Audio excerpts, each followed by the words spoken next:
Hi, my name is Sarah Minardi. I'm a resident of East Hampton Village. I have lived here my entire life. Grew up on one street and moved over to another. Went away to college and lived in New York and was very fortunate enough to come back. And I'm a local real estate agent here based in East Hampton. My name is Jim Conklin. I'm 76 years old. I was born into this house behind me in 1946. I lived here until 1957 when my father built the house next door. We moved over there, then I got married to a nurse and we moved in to take care of my ailing grandmother. I bought the house from the estate and I've lived here 70 some years. This house was built in the 30s, 40s originally, and it's been in the same family the entire time. So the husband who lives in the house, he grew up here. I'm out of money. I'm getting on a big equity here, which I paid $36,000 for the house. Today it's about $2.5 million. So you can't do better than that. And so I'm cashing in and I'm gonna live out my eternal years down in Baltimore, near my grandkids and daughter and son-in-law who's wonderful.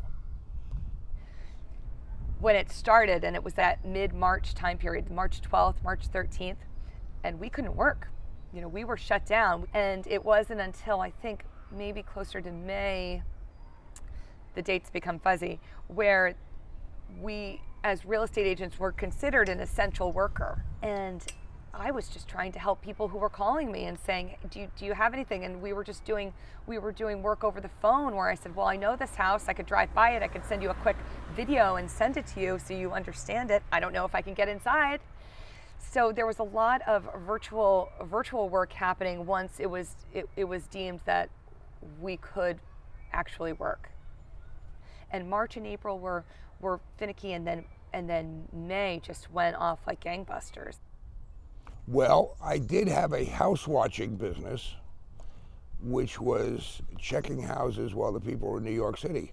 Well, they came out and it was no longer needed, so I lost about 8 accounts. Not that I blame them, they're out here. The shoe was on the other foot, I'd do the same thing. A lot of them were very good to me and kept me on, you know, to water the grass or whatever. But I don't mind having lost those accounts. It was inevitable, what can I tell you? The real estate market during the pandemic really took off because people were exiting the city. They didn't want to be in apartments anymore. They didn't want to be in close contact with people anymore. They wanted space for their children. It was something so surreal in March of 2020 when everything shut down, people couldn't go anywhere. My phone, and pretty much every real estate agent's phone out here, was ringing off the hook with people looking for an immediate house. They wanted to rent, they needed to get out of the city. When could they start? And there was just a mass exodus of people from the city to the East End of Long Island. I vividly remember driving down streets in the wintertime where I wouldn't see a light on, and every light in almost every house I passed by was turned on. People were here and they were staying. I put a lot of love in this house, maintaining it. I've got wonderful neighbors, which I hate to leave. And the new people, I think, are young and they've got young children, and I think they'll blend right into the neighborhood. When I was growing up here a long time ago, we used to have football games in my grandmother's side yard because there were about 12 or 14 other kids my age right on this block. There were potato fields in the backyard, and it's all changed. I won't say for the better, but I don't have enough money to buy it all up and make it stop. So.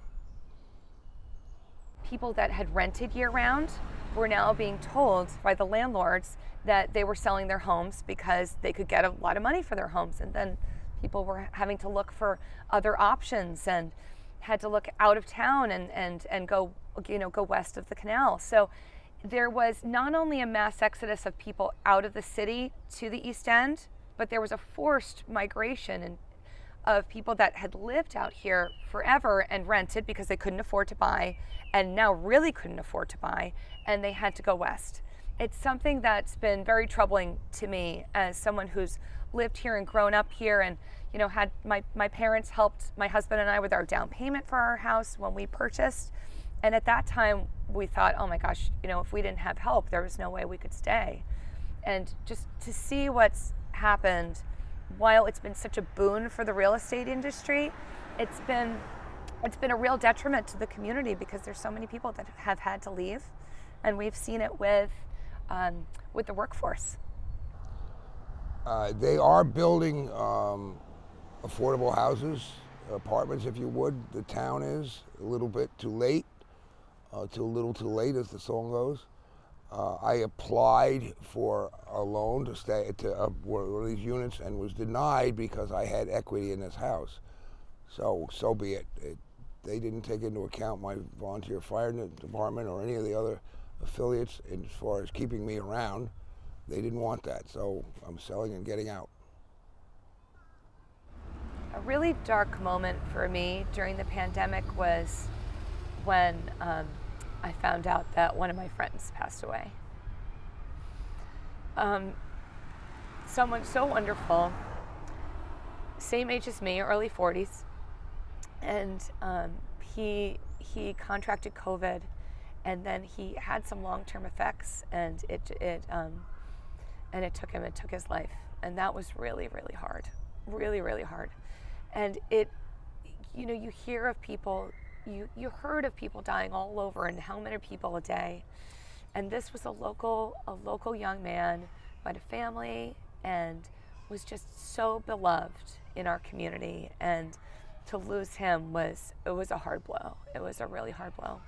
And when his name was Paul Jones, and we were together in kindergarten. We were the three-legged race partners in kindergarten, and then he and I were homecoming king and queen together in high school. So we really ran the gamut, and to lose him was a big blow to the whole community. There was a really lovely celebration of his life that happened on his birthday last June, and the outpouring was just incredible. So that was a dark moment. It's very emotional. I've got a lot of friends in the fire department. I have a lot of friends left over from when I was in the Lions Club. I grew up here. They're dropping like flies too, unfortunately. Our neighbors in the area have offered, one of them travels all winter, so he's offered us his house anytime we want to come. And we'd be happy to stay there rent-free. They're just really, really nice people. There's a lot of them surround me here. There's one, two, three houses that are really nice people. And I'm going to actually take them up on that to come back and see how this place has changed. Bullshit. I think it's over. Not that people are dying, yes, but I think the same. Somebody's making money off of all these shots. They say they're free. They're not free. Pfizer and Johnson & Johnson, all those are not giving them to you. The government's paying for them. You're buying them indirectly. It's been good for the syringe people, the plexiglass people, mask people that make the masks. Everybody's making money off this bullshit. I had it myself. I had a little fever. I did have the vaccine. Now the vaccine, they say one variety is not good, possible clots. I don't think they tested it long enough, but people were dying like flies, so they had to do something rather quickly. The word that I would recommend, the word that I would say for me encapsulates the pandemic more than anything was hustle. Because I didn't know when I was going to make another dollar. I really didn't, when everything first started. And we could be shut down, we could have nobody coming out here again. No one knew. And I was just determined to hustle as much as I could to provide for my family, and to also keep my keep my relatives and my loved ones close. That to me was that encapsulates the pandemic.